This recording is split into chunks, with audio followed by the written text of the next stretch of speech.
Quand des célébrités meurent, les fans aiment rester connectés avec elles en visitant leur tombe et en offrant des fleurs. Mais parfois, les célébrités ne veulent pas que quiconque vienne les voir après leur mort, et elles souhaitent rester privées et secrètes. C'est lorsque les familles gardent leur tombe et lieux de repos cachés et privés. Il y a un certain nombre d'acteurs, d'actrices ou de célébrités dont les tombes ne sont pas accessibles au grand public. Voici la liste de 15 célébrités dont vous ne pouvez pas visiter les tombes. John Belushi. Le héros de tout le monde ne voulait pas que quiconque lui rende visite après sa mort. La raison est encore inconnue, mais son lieu de repos n'est pas autorisé à la visite. Né à Chicago, Belushi, en vieillissant, a créé sa propre troupe de comédiens avec Tino et Sana, et Steve Beshikas appelé le West Company Trio. Après avoir été découvert par Bernard Solins, il a joué avec The Second City, où il a rencontré Dan Aykroyd, Brian Doyle Murray, le frère de Bill Murray, et Harold Ramis. En 1975, Belushi a été recommandé au créateur et producteur de SNL, Lorne Michaels, par Chevy Chase et Michael O'Donoghue, qui ont accepté Belushi comme nouveau membre de la distribution après une audition. Belushi a développé une série de personnages à succès dans l'émission, dont Henry Kissinger et Ludwig von Beethoven. Ses origines albanaises ont inspiré son célèbre sketch Olympia Restaurant, avec la réplique emblématique « Cheeseburgers, cheeseburgers, cheeseburgers ». Après son rôle révélateur de John Blitarsky dans le film American College de National Lampoon, Belushi a joué dans des films comme 1941, Les Blues Brothers et Les Voisins. Il a également poursuivi la musique, en créant le Blues Brothers Band avec Aykroyd et plusieurs autres musiciens. Malgré son succès, Belushi a lutté contre la dépendance aux drogues, ce qui a souvent mis sa carrière en péril. Il a été plusieurs fois renvoyé puis réembauché à Saturday Night Live en raison de son comportement erratique. Bien qu'il ait brièvement arrêté de consommer des drogues en 1981, il a rechuté pendant la production de Neighbors. Le 5 mars 1982, Belushi a été trouvé mort dans son bungalow au Château Marmont à Los Angeles. La cause du décès était une combinaison de cocaïne et d'héroïne, connue sous le nom de Speedball. Belushi a d'abord été enterré au cimetière d'Able Hill sur Martha's Vineyard avec une pierre tombale portant l'inscription « Je suis peut-être parti, mais le rock'n'roll continue de vivre ».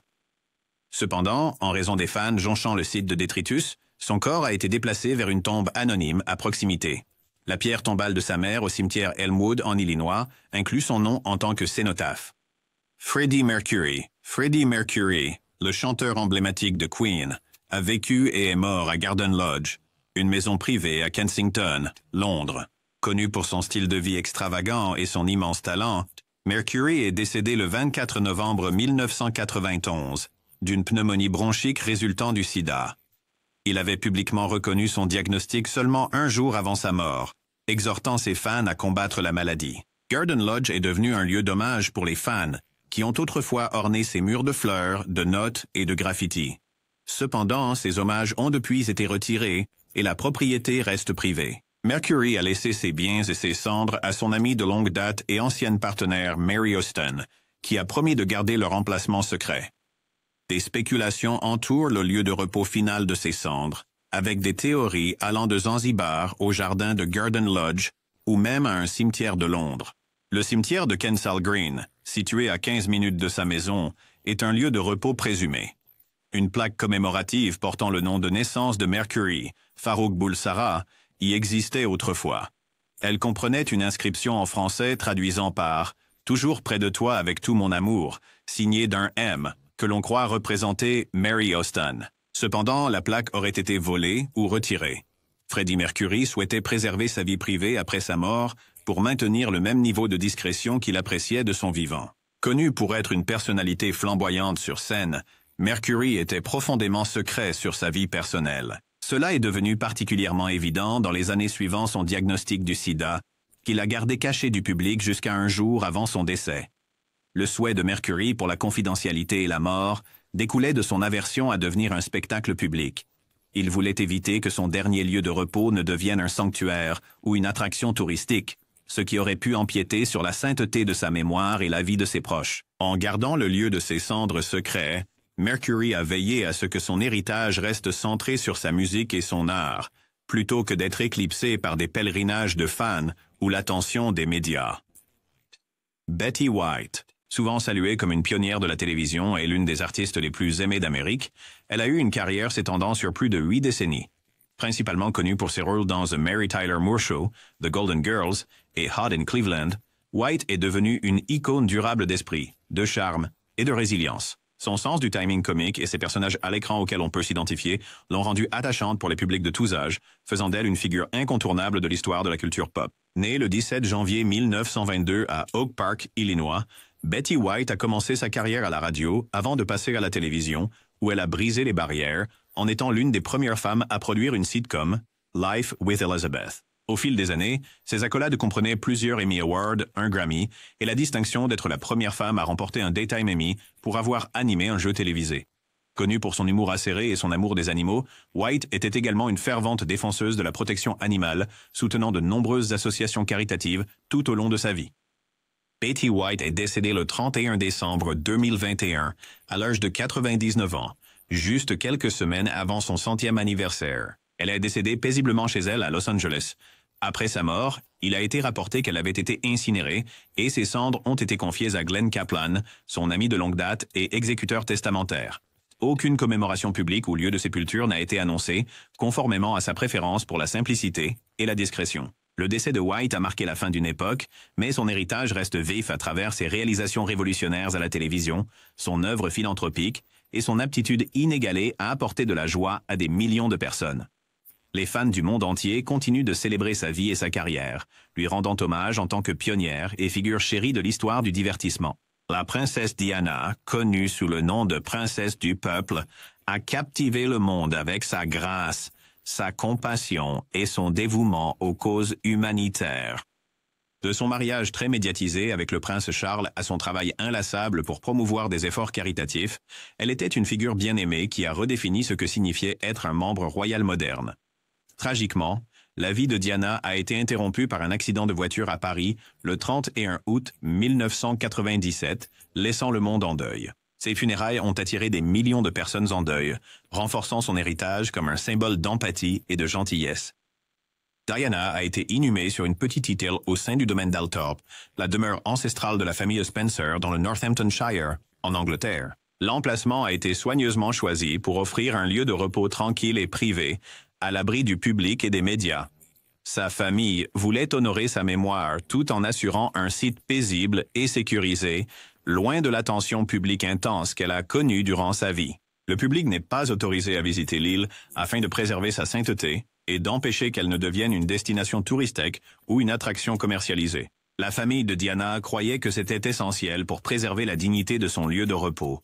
Ouvrir le site pourrait entraîner une surpopulation et des dommages potentiels à la beauté naturelle de l'île, ainsi qu'un risque d'exploitation de sa mémoire.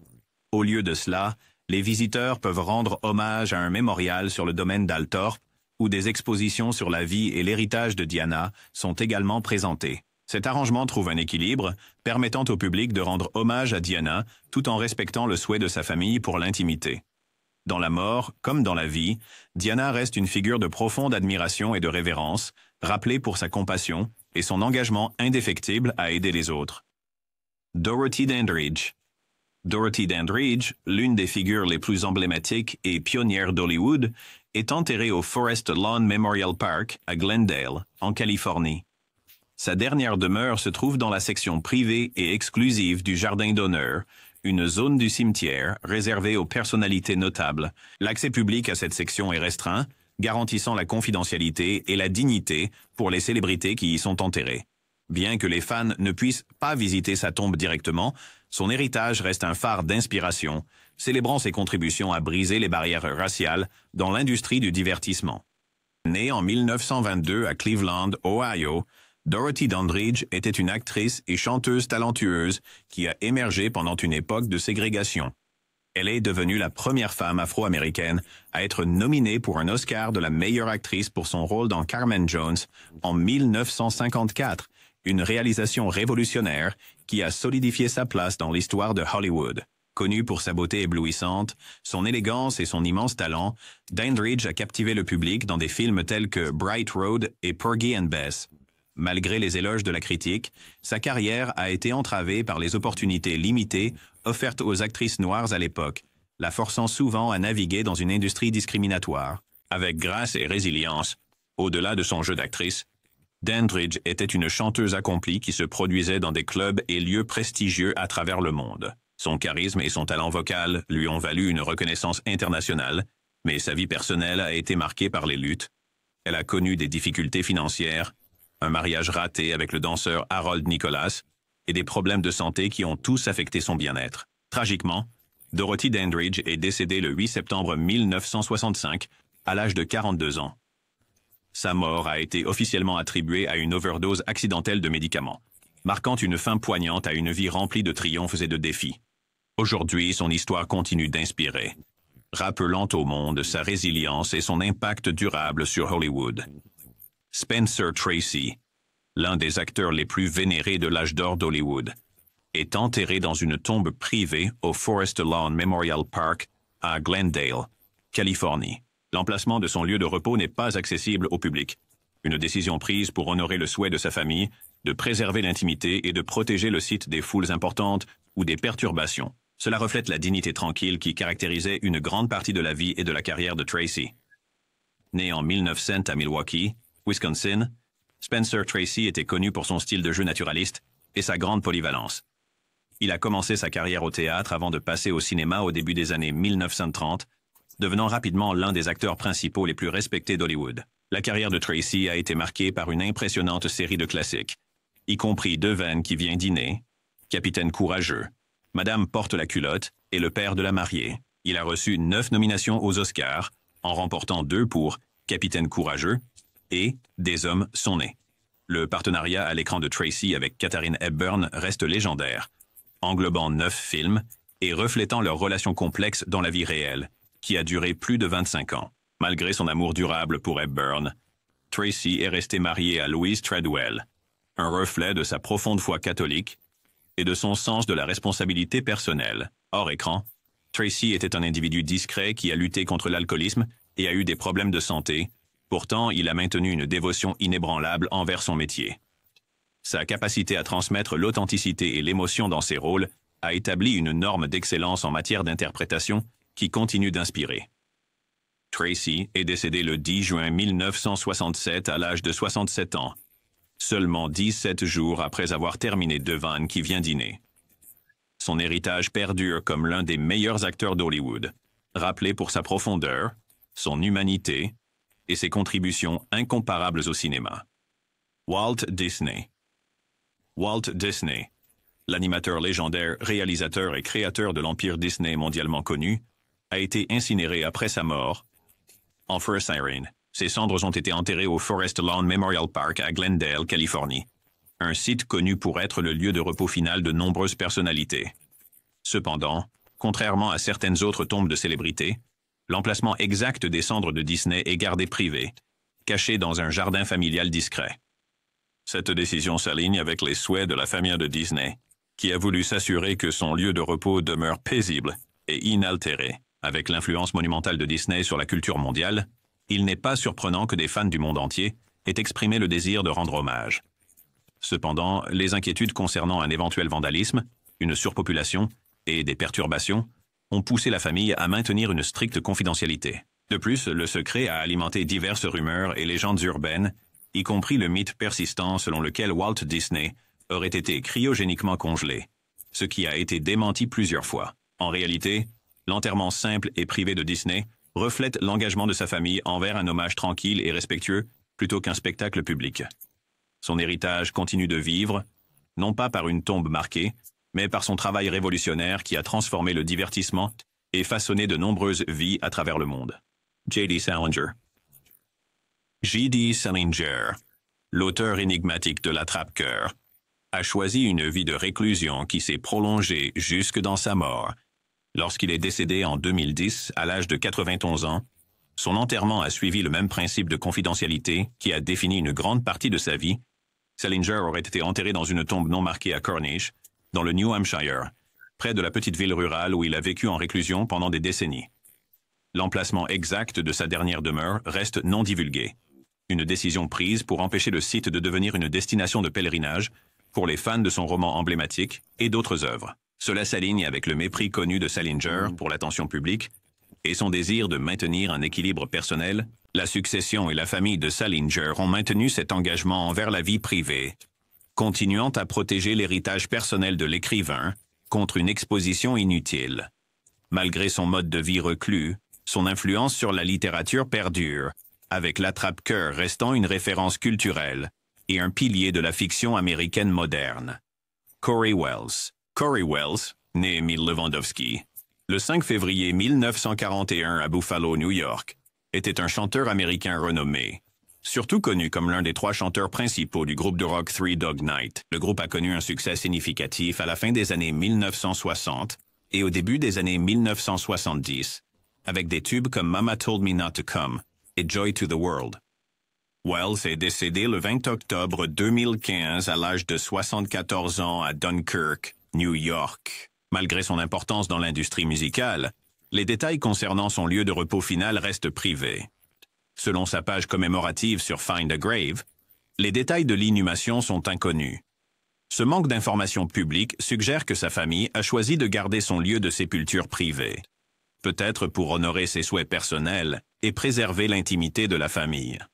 Cette décision correspond aux pratiques de certaines familles qui préfèrent garder les lieux de sépulture de leurs proches confidentiels, surtout dans le cas de personnalités publiques, afin d'éviter d'éventuelles perturbations et de préserver le caractère sacré du lieu de repos. James Garner.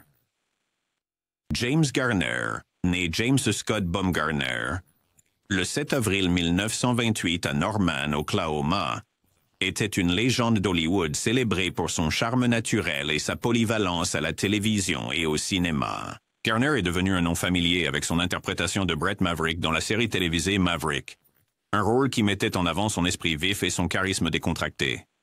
Plus tard, il a consolidé son statut de star avec son rôle de détective privé Jim Rockford dans The Rockford Files, lui valant un Emmy Award et des légions de fans. Sur le grand écran, il a livré des performances mémorables dans des films comme Murphy's Romance, qui lui a valu une nomination aux Oscars, et The Notebook, où son interprétation tendre a profondément ému le public. Garner est décédé le 19 juillet 2014 à l'âge de 86 ans d'une crise cardiaque causée par une maladie coronarienne. Connu pour sa personnalité terre-à-terre et son humilité, les souhaits de Garner pour ses arrangements funéraires reflétaient sa nature discrète. Il a été incinéré, et ses cendres ont été conservées en privé par sa famille. La décision de ne pas avoir de tombe ouverte au public était conforme à son aversion pour les excès de la vie de célébrité. Garner évitait souvent les projecteurs lorsqu'il ne travaillait pas, se concentrant plutôt sur sa famille, ses passe-temps et ses activités personnelles. Tout au long de sa vie, Garner était admiré non seulement pour son talent d'acteur, mais aussi pour son caractère. Il était un vétéran décoré de la guerre de Corée, connu pour sa défense des droits des vétérans et sa position franche contre les injustices du système hollywoodien. Son éthique de travail, son talent et son intégrité ont laissé une marque indélébile sur l'industrie. L'héritage de James Garner perdure à travers ses rôles emblématiques, qui continuent de divertir et d'inspirer les spectateurs du monde entier. Son travail transcende les générations, rappelant aux fans le pouvoir durable d'une véritable star humble. Steve Irwin. Enfant, Steve Irwin s'est impliqué dans le parc de sa famille, aidant au repas quotidien des animaux et aux activités d'entretien. Pour son 6e anniversaire, il a reçu un python de 12 pieds. À l'âge de 9 ans, Irwin manipulait des crocodiles sous la supervision de son père. En 1991, il a pris la direction du parc, le renommant Australia Zoo en 1998. Irwin et sa femme, Terry, ont passé leur lune de miel à capturer des crocodiles, ce qui est devenu le premier épisode de The Crocodile Hunter. La série a connu un succès mondial, diffusé dans plus de 130 pays et atteignant 500 millions de personnes. Connu pour ses shorts kaki emblématiques, son accent australien marqué et sa personnalité exubérante, Irwin est devenu une figure adorée. Le 4 septembre 2006, Irwin tournait le documentaire Les prédateurs des océans à la Grande Barrière de Corail, lorsqu'une raie pastenague a percé sa poitrine avec son aiguillon, causant un traumatisme sévère. Ce destin La brutalité a été capturée en vidéo. Un enterrement privé a eu lieu le 9 septembre 2006 et Irwin a été enterré dans un cimetière privé à l'intérieur de l'Australia Zoo. Un service commémoratif public au Crocodile du Zoo a atteint un public de 300 millions de personnes dans le monde entier. Bien que beaucoup des susmentionnés choisissent que personne ne vienne les visiter pour quelque raison que ce soit, de nombreuses célébrités reçoivent des milliers de visites chaque année. Voici quelques-unes des célébrités qui reçoivent le plus de visites chaque année. est Marilyn Monroe. La tombe de Marilyn Monroe, située au Pierce Brothers Westwood Village Memorial Park à Los Angeles, est l'une des tombes de célébrités les plus visitées au monde. Monroe, le symbole par excellence du glamour hollywoodien, continue de captiver les fans même des décennies après sa mort, en 1962. Son caveau est souvent orné de fleurs, de notes et même de traces de rouge à lèvres laissées par des admirateurs qui rendent hommage à sa beauté intemporelle et à son héritage. L'emplacement prestigieux, entouré d'autres figures célèbres comme Hugh Hefner, ajoute à son attrait.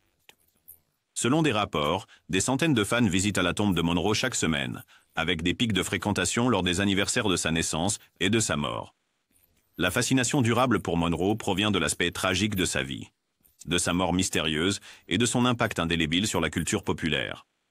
Rudolph Valentino. Rudolph Valentino, la star du cinéma muet connu sous le nom de The Latin Lover, est enterré au Hollywood Forever Cemetery à Los Angeles. Sa mort, en 1926, à seulement 31 ans, a provoqué une hystérie de masse parmi les fans, et sa tombe est depuis devenue un site historique. Chaque année, à l'anniversaire de sa mort, une cérémonie commémorative connue sous le nom de Memorial Valentino a lieu. Elle est suivie par des fans et des historiens qui célèbrent sa vie et sa carrière. La légende de la Dame en Noir, une figure mystérieuse qui laissait des roses sur sa tombe pendant des décennies, a encore romantisé le site. La tombe de Valentino continue d'attirer des visiteurs fascinés par l'âge d'or du cinéma muet et l'attrait énigmatique de sa vie courte mais marquante. Judy Garland. La tombe de Judy Garland au cimetière Hollywood Forever est un lieu de pèlerinage pour les fans du magicien d'Oz et de sa carrière illustre. Après avoir été déplacé d'un caveau à New York à Los Angeles en 2017, son nouveau lieu de repos présente un monument en marbre élaboré qui est devenu une attraction majeure. La tombe de Garland symbolise la résilience et le triomphe face à des luttes personnelles, la rendant attachante pour des générations de fans. Lors d'occasions spéciales comme son anniversaire ou l'anniversaire de sa mort, le site attire de grandes foules dépassant souvent des centaines de personnes. Les fans laissent des fleurs, des souvenirs et des notes en témoignage de son héritage durable en tant que l'une des plus grandes artistes de Hollywood. Clark Gable. Clark Gable, connu comme le roi d'Hollywood, est enterré au Forest Lawn Memorial Park à Glendale, Californie. Sa tombe se trouve dans le Great Mausoleum, une section privée du cimetière souvent appelée l'abbaye de Westminster d'Hollywood. Le rôle de Gable dans Autant en emporte le vent et sa présence magnétique à l'écran font de sa tombe un passage obligé pour les amateurs de films classiques. Les visiteurs laissent souvent des hommages tels que des roses et des notes, reflétant leur admiration pour son travail et sa place dans l'histoire du cinéma. Bien que ce soit une zone plus privée, les fans recherchent toujours le lieu de sépulture de Gable pour honorer son héritage, en tant qu'une des icônes les plus durables d'Hollywood. James Dean. La tombe de James Dean se trouve à Fairmount, dans l'Indiana, loin du faste d'Hollywood. Pourtant, elle reste un lieu important pour les fans de l'Étoile rebelle. La mort prématurée de Dean, à 24 ans, dans un accident de voiture, a solidifié son statut d'icône culturelle et de symbole de défi juvénile. Des fans du monde entier se rendent à Fairmount pour visiter sa tombe, laissant souvent des objets comme des cigarettes, des fleurs et des notes. La tombe de Dean est particulièrement populaire pendant le festival James Dean, qui attire chaque année des milliers de visiteurs pour célébrer sa vie et son héritage. La simplicité de son lieu de repos contraste avec sa personnalité plus grande que nature, faisant de cela un rappel poignant de sa carrière brève mais percutante. Charlie Chaplin. Charlie Chaplin, l'acteur légendaire, cinéaste et pionnier du cinéma muet, est enterré au cimetière de Corsier-sur-Vevey en Suisse. Un lieu serein qui convient à l'homme et qui a apporté rires et émotions à des millions, connu dans le monde entier pour son personnage emblématique, le vagabond. Chaplin a révolutionné l'art du cinéma avec son mélange de comédie et de commentaire social, devenant l'une des figures les plus durables de l'histoire du cinéma. Sa tombe est devenue une destination vénérée pour les fans qui voyagent de partout dans le monde pour rendre hommage à l'homme qui a transformé la comédie burlesque en art. Le cimetière idyllique, niché près du lac Lehman, offre un cadre paisible, permettant aux visiteurs de réfléchir à l'impact profond de Chaplin sur le divertissement et la culture. Beaucoup déposent des fleurs, des notes écrites à la main et même des chapeaux melons, symbole de son personnage le plus célèbre, pour honorer sa mémoire et son héritage. Cependant, la tombe de Chaplin a acquis une notoriété en 1978 lorsque son cercueil a été volé par des pilleurs de tombes. des voleurs cherchant une rançon de sa famille. L'incident a déclenché une recherche internationale et une frénésie médiatique. Après plusieurs mois, la police a appréhendé les coupables et le cercueil de Chaplin a été récupéré et réenterré. Pour s'assurer qu'un tel incident ne se reproduirait jamais, sa tombe a été fortifiée avec du béton, témoignant des efforts déployés pour exploiter ou protéger l'héritage d'une légende. L'enterrement de Chaplin en Suisse reflète ses dernières années, passées en exil calme après avoir fait face à la persécution politique aux États-Unis pendant la peur rouge. Sa maison à Vevey, maintenant un musée, complète l'expérience pour les visiteurs, rendant hommage à sa tombe. Les deux sites servent de rappel de sa vie et de sa carrière extraordinaire, ainsi que de son influence sur le cinéma et au-delà. Pour les admirateurs, le lieu de repos de Chaplin est plus qu'une simple tombe. C'est un pèlerinage pour célébrer le génie intemporel qui a redéfini la comédie et capturé l'essence de l'humanité. Humphrey Bogart. Humphrey Bogart, l'archétype du dur à cuire hollywoodien et l'un des plus grands acteurs de l'âge d'or, est enterré au Forest Lawn Memorial Park à Glendale, en Californie. Connu pour son charme rugueux, son esprit vif et sa présence indéniable à l'écran, Bogart a défini l'archétype de l'anti-héros sombre dans des films comme Casablanca et Le Faucon maltais. Son lieu de repos reflète l'élégance discrète qui caractérisait une grande partie de sa carrière et de sa vie personnelle. La tombe de Bogart est marquée par une plaque modeste, gravée avec l'une de ses citations favorites. « Si tu veux quelque chose, siffle ». Une réplique immortalisée par sa femme dans la vie réelle et co-vedette à l'écran, Lorraine Bacall, dans le film Le port de l'angoisse. La simplicité de sa plaque contraste avec le personnage plus grand que nature, qui a fait de lui une légende, mais s'aligne parfaitement avec l'attitude sans prétention et directe de Bogart. Les fans de films noirs classiques visitent fréquemment sa tombe, laissant des hommages qui résonnent avec ses rôles emblématiques. Cigares, bouteilles de whisky et notes manuscrites sont des offrandes courantes, honorant sa représentation de personnages durs, imparfaits, mais profondément humains. Le charme durable de Bogart réside dans sa capacité à équilibrer vulnérabilité et force, des traits qui continuent à résonner avec le public des décennies après sa disparition. Le site sert aussi de témoignage à l'héritage culturel de Bogart. En tant que figure emblématique de l'âge d'or d'Hollywood, son influence dépasse l'écran, façonnant l'archétype du héros noir et inspirant des générations d'acteurs. Pour les cinéphiles, visiter la tombe de Bogart est plus qu'un hommage. C'est un hommage à un homme dont le travail a défini une époque et continue de captiver l'imagination des amoureux du cinéma dans le monde entier. Son lieu de repos demeure un monument précieux, préservant la mémoire d'une véritable icône de Hollywood. Bette Davis. Bette Davis, l'étoile audacieuse et intransigeante de classiques tels que All About Eve et Whatever Happened to Baby Jane, est enterrée au Forest Lawn Memorial Park à Hollywood Hills, Californie. Sa pierre tombale porte sa célèbre citation « Elle l'a faite à la dure », résumant sa ténacité et sa carrière révolutionnaire. Les fans admirent sa détermination farouche et son talent incomparable, ce qui fait de sa tombe une destination prisée. Les visiteurs laissent souvent des roses, des notes manuscrites et des souvenirs, rendant hommage à son héritage durable en tant que l'une des plus grandes actrices de tous les temps. Elizabeth Taylor. Elizabeth Taylor, la star glamour de Cléopâtre et Qui a peur de Virginia Woolf, est enterrée dans le grand mausolée de Forest Lawn Memorial Park à Glendale. Sa tombe est située près d'autres légendes d'Hollywood, mais est privée, reflétant le souhait de sa famille d'un lieu sûr et serein. Bien que l'accès soit limité, les fans laissent régulièrement des hommages à l'extérieur du mausolée, tels que des lys et des notes célébrant sa carrière, sa beauté et son travail humanitaire. La personnalité plus grande que nature de Taylor et son engagement envers la lutte contre le sida font d'elle l'une des figures les plus révérées d'Hollywood. Jean Harlow. Jean Harlow, la blonde incendiaire originale et star de films comme Dinner at Eight et Platinum Blonde, est enterrée au Forest Lawn Memorial Park à Glendale. Sa mort à l'âge de 26 ans d'une insuffisance rénale a ajouté une dimension tragique à son héritage, faisant de sa tombe un lieu de fascination pour les fans du vieux Hollywood. Le caveau en marbre blanc de Harlow est orné de fleurs et de messages d'admirateurs, dont beaucoup la célèbrent comme une pionnière du glamour hollywoodien. La légende de sa carrière brève, mais marquante, continue d'attirer des visiteurs du monde entier.